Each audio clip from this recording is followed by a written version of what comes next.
শুরুতেই এক নজরে আজকের বিশেষ বিশেষ সংবাদের শিরোনামগুলি। আপনারা দেখছেন আপনাদের প্রিয় চ্যানেল রোজ বাংলা।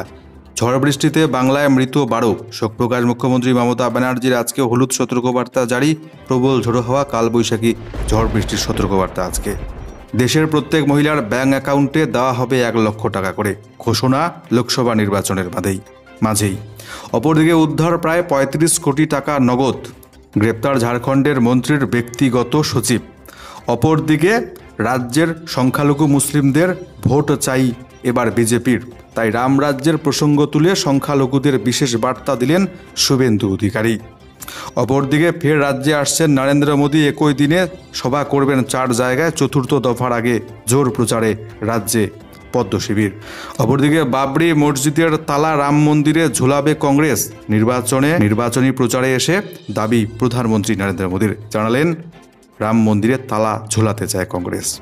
অপরদিকে দাদা ইউসুফের প্রচারে, তৃণমূলের প্রচারে রাজ্যে আসছেন বিখ্যাত ক্রিকেটার ইরফান পাঠান, করবেন রোড শো।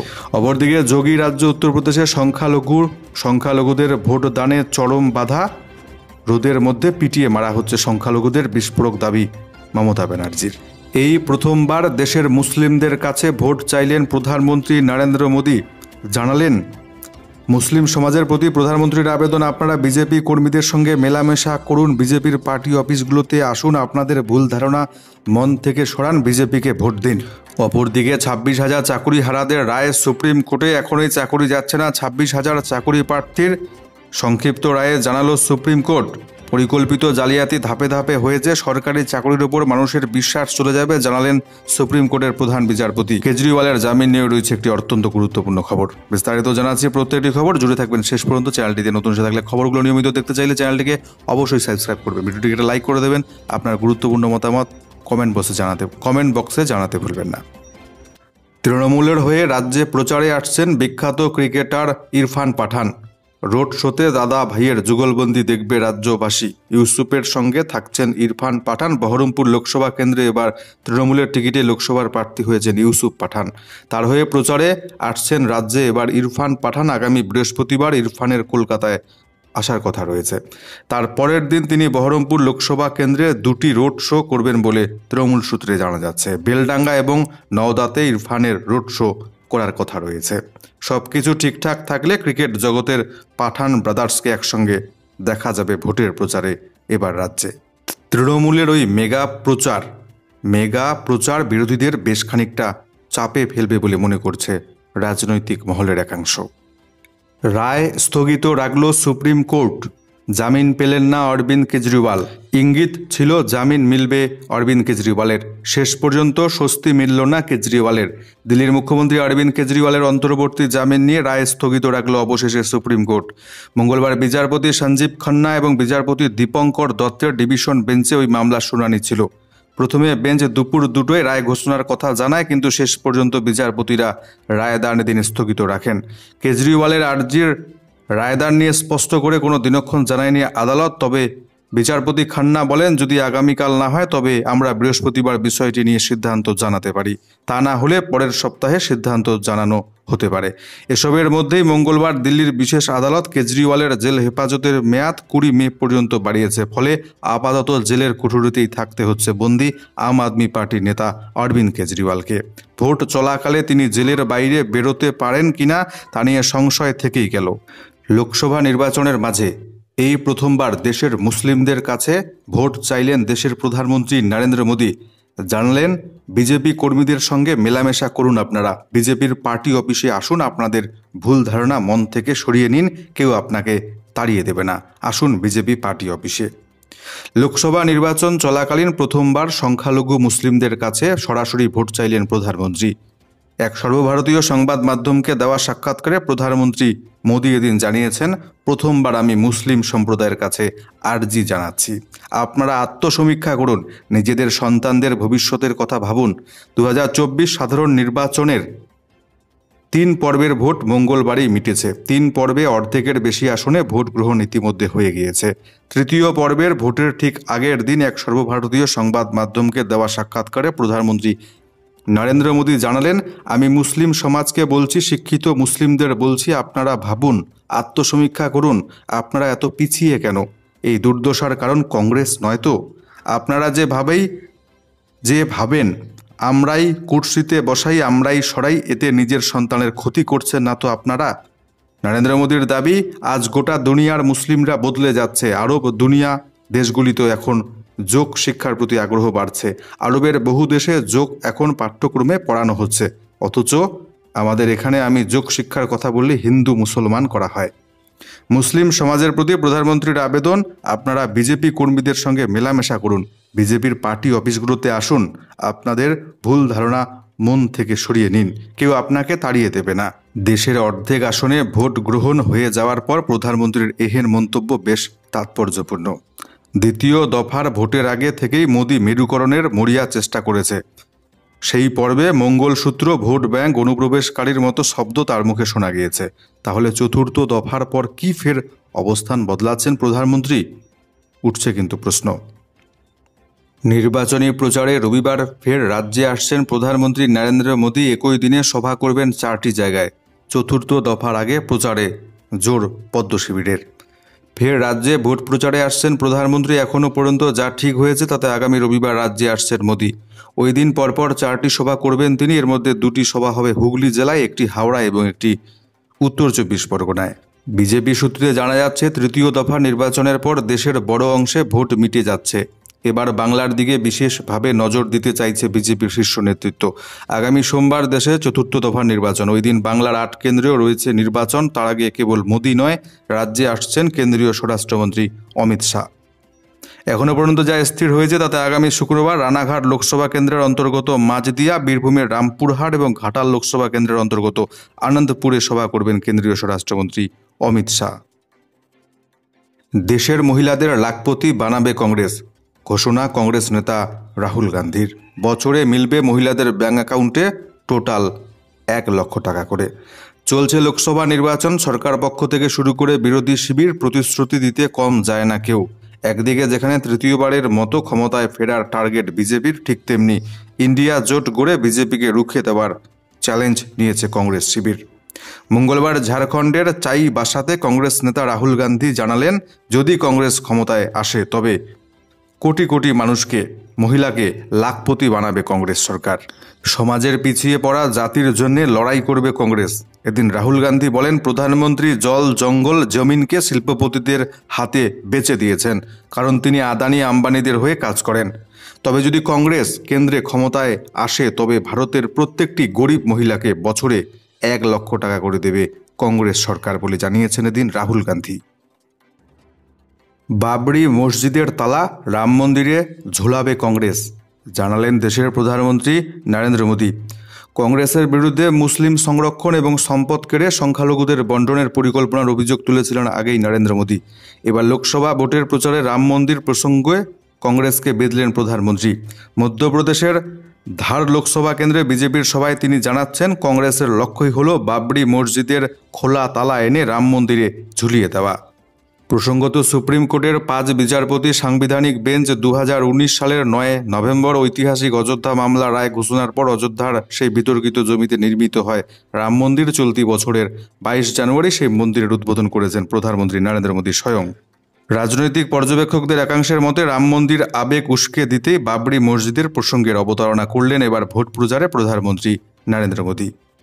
মধ্যপ্রদেশের ওই সভায় মোদী এদিন বলেন, কংগ্রেস যাতে বাবরি মসজিদের তালা এনে রাম মন্দিরে ঝোলাতে না পারে তা নিশ্চিত করতে বিজেপিকে 400 আসনে জেতাতে হবে এবার।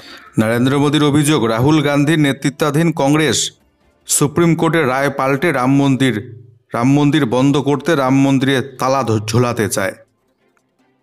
এছাড়াও চাকুরি বাতিল নিয়ে প্রধানমন্ত্রী নরেন্দ্র মোদীকে তোপ দেখেছেন মুখ্যমন্ত্রী মমতা ব্যানার্জি। প্রচার সভা থেকে তৃণমূল সভানেত্রীর তোপ, চাকরি খেয়ে মিথ্যে বলছেন প্রধানমন্ত্রী, চাকুরি খেয়ে নিচ্ছে বিজেপি। শুধু তাই নয়, রাজ্যের মুখ্যমন্ত্রীর দাবি নতুন 10 লক্ষ চাকুরি তৈরি রয়েছে রাজ্যে। বাম বিজেপিদের বাধায় নিয়োগ আটকে রয়েছে, মামলা করে তারা নিয়োগ আটকে দিচ্ছে বলে অভিযোগ মমতা ব্যানার্জির। তবে যোগ্য চাকুরি প্রার্থীরা মমতা ব্যানার্জির এই প্রতিশ্রুতিকে আর বিশ্বাস করতে পারছেন না, কারণ একাধিকবার মমতা ব্যানার্জি নিয়োগের প্রতিশ্রুতি দিলেও নির্বাচন আসলেই প্রতিশ্রুতি দিয়েছেন কিন্তু নিয়োগ করতে পারেননি। দীর্ঘ 7 থেকে 8 বছর ধরে রাজ্যের সরকার পোষিত বিদ্যালয়গুলিতে শিক্ষক নিয়োগ বন্ধ। বঞ্চিত যোগ্য চাকরি প্রার্থীরা যে দু একটা নিয়োগ হয়েছে সেখানেও চরম দুর্নীতি হয়েছে রাজ্য সরকারের মদতে, রাজ্য প্রশাসনের মদতে। যোগ্যরা হয়েছে বঞ্চিত। খোদ রাজ্যের প্রাক্তন শিক্ষামন্ত্রী বর্তমানে নিয়োগ দুর্নীতির দায়ে জেলে বন্দী রয়েছেন, কিন্তু প্রকাশ্য সভা থেকে একবারও মুখ্যমন্ত্রী একবারের জন্যও স্বীকার করেননি যে তার মন্ত্রিসভার মন্ত্রী নেতারা করেছে নিয়োগে চরম দুর্নীতি। তার মাঝে মুখ্যমন্ত্রীর এই দাবি 10 লক্ষ নতুন চাকরি নাকি দেবে, সেই চাকরি আবার নাকি আটকে দিচ্ছে বিজেপি এবং বাম।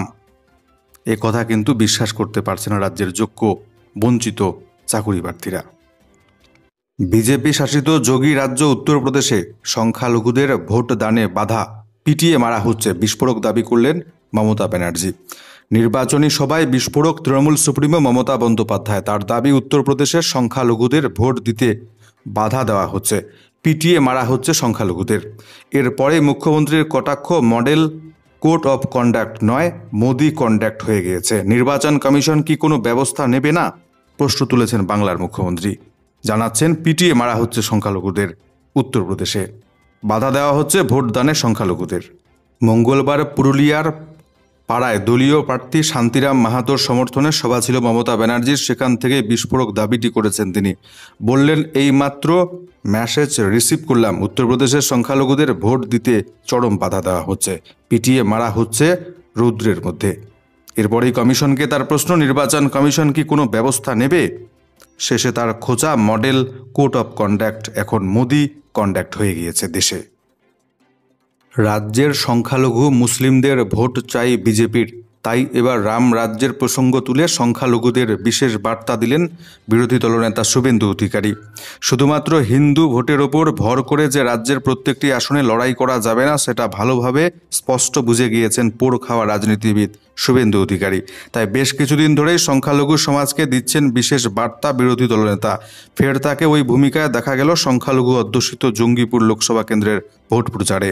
প্রচারের শেষ দিনে জঙ্গিপুরে জনসভা করতে গিয়ে বিরোধী দলনেতা রাম রাজ্যের প্রসঙ্গ তুলে সংখ্যালঘু সমাজের উদ্দেশ্যে বলেছেন, বিজেপির সমর্থক অনেক মুসলিম এখানে এসেছেন, আপনাদের বলছি আমি জয় শ্রীরাম বলি, এতে লুকোনোর কিছু নেই, কিন্তু আপনাদের আমি বলবো না যে জয় শ্রীরাম ধ্বনি দিতে, আপনি অন্য ধর্মে বিশ্বাসী, কিন্তু বিজেপি আপনাদের রামরাজ্য উপহার দিতে চায়। রামরাজ্য মানে কি জানেন?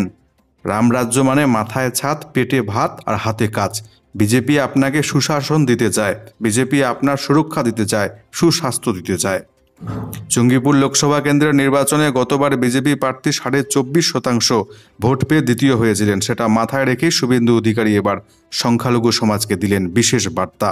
জঙ্গিপুরে এবার ত্রিমুখী প্রতিদ্বন্দ্বিতা হচ্ছে, একদিকে তৃণমূল, অপরদিকে বাম সমর্থিত কংগ্রেস, তৃতীয় পক্ষ হিসেবে রয়েছে বিজেপি। রাজনৈতিক মহল মনে করছে ত্রিমুখী প্রতিযোগিতায় বিজেপি এবার একটু ভোট বাড়াতে পারলে জঙ্গিপুর কেন্দ্রে অন্যরকম ফল দেখা যেতেই পারে। তাই রাম রাজ্যের প্রসঙ্গ তুলে শুভেন্দু যে বক্তব্য রেখেছেন তার যথেষ্টই রাজনৈতিক তাৎপর্য রয়েছে বলে মনে করা হচ্ছে।